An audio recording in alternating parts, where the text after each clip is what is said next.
Brothers, welcome back to another video. This is going to be more of a mindset focused style of video, and I'm here to discuss why your life is like a garden and how to treat it.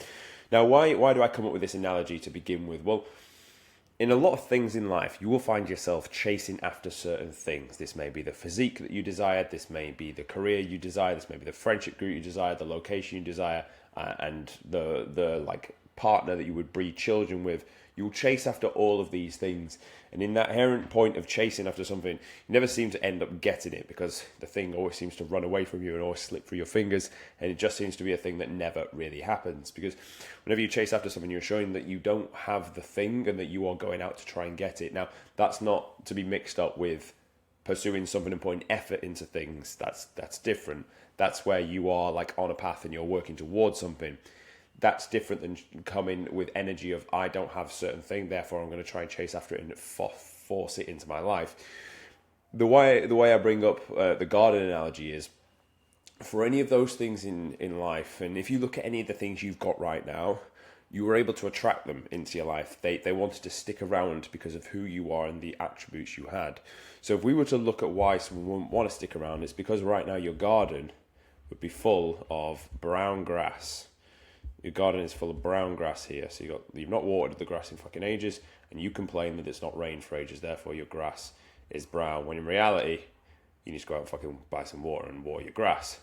Inside your garden as well, there's also weeds protruding through, here, there, and everywhere. There's a fucking dead raccoon in your garden. Here, this is a raccoon. And it also smells as well, real fucking bad. And then you've got some like homeless guy over here chilling in your garden as well, sleeping. There's Ed. Okay, so at the minute, this is what your garden would look like, and obviously, I don't want to fucking stay in your garden. You probably don't want to stay in your own garden.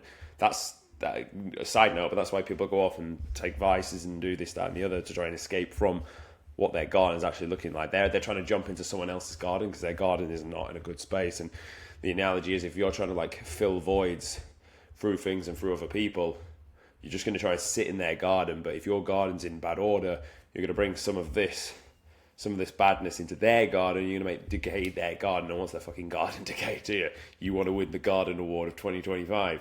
Now, these attributes of the garden denote certain things in your life. So this, first and foremost, could denote your lack of discipline in foods you eat. You eat the seed oils, you eat the poison, you eat the processed foods, and as a result of that, you accrued a lot of body fat. So there's one area of your life. You don't educate yourself to progress in the areas you need to for your career. That's why there's a fucking dead skunk in your garden. You you let people just come and chill around you that are very, very bad for you. This is the crackhead analogy inside your garden, and you don't want to tell them to leave because you think, oh, I'm not going to get anyone else if I tell these people to leave my life, when in reality that you can't expect to have other people come in when you've got this level of people in there for you. It just doesn't work like that. You have to almost be open to and wipe the slate clean so that new people can come into your life. And we could say this here is to do with like your garden's growing weeds, and what I've used this analogy a few times on the channel. If you're a returning viewer, you'll know about it. When I say that your brain is full of weeds, what I mean by this is you will be so distracted throughout your modern day-to-day today that the weeds end up becoming the goal. If the goal was to get to the garden fence and exit the garden to go and fucking buy some fucking water to water your grass, here's the gate for the garden. Let's go. Here is you down here with your walking stick and your sunglasses on. Now you want to get to the garden gate. Problem is, and that was your goal. Your goal was to get to the garden gate. This could be an analogy for anything, by the way. This could be your goal was to get to 10% body fat. Your goal was to get to the next run of the ladder in your career. The goal was to, it could be literally anything, like whatever goal you can think of. The gate is the analogy of it. The path you need to go through to get there is a straight line here. nice garden path. But unfortunately, in between all this is a shit ton of weeds. And what this actually means in reality is the distractions that you face on a day-to-day. So this will be, the goal was to get to the next career stage at the company you work for, and you'll be distracted worrying about random fucking like things that so-and-so said that you need to fix about yourself when they've got nothing to do with where you needed to get to in the career. It's the, I want to get to 10% body fat. I know the nutrition plan should be, and I know what training I should be doing, but I'm now going to start high rocks, or I'm now going to start cycling, or I'm now going to do keto.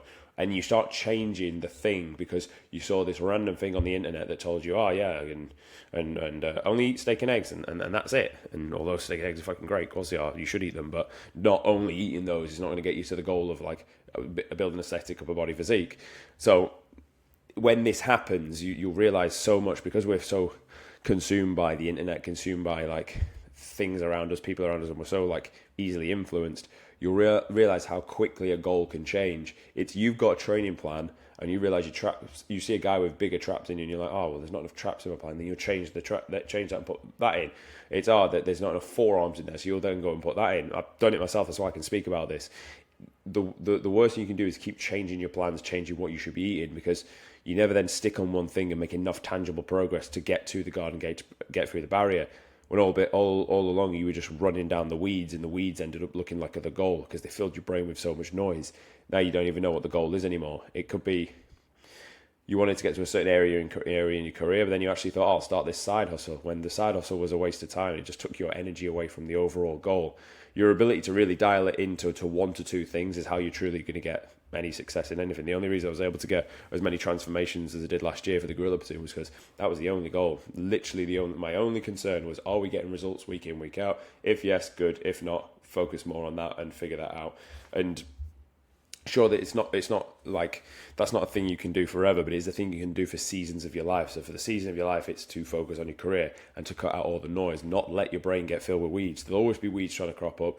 It's your job to then de-weed them and make sure they're not the goal and they don't grow enough to then take over the goal. So this is the analogy of like why someone would not want to stay, when in reality you can make your garden literally however you want. So you can look at your garden and think, right, I'm going to put a flower bed over here so people can come and sniff my fucking flowers. And this is you building a nice physique. Yeah, cool. I'm going to build a pond over here with some fucking fish in it, and people can come and bath in my pond. This is you having like good level of career resources, whatever. I'm going to put a statue over here so people can come and fucking look at it and take wisdom. And this is you having like knowledge in certain areas of your life, and you can guide and help people on certain things. They want to come and listen to you for the knowledge you've got, and that they'll come and sit for that.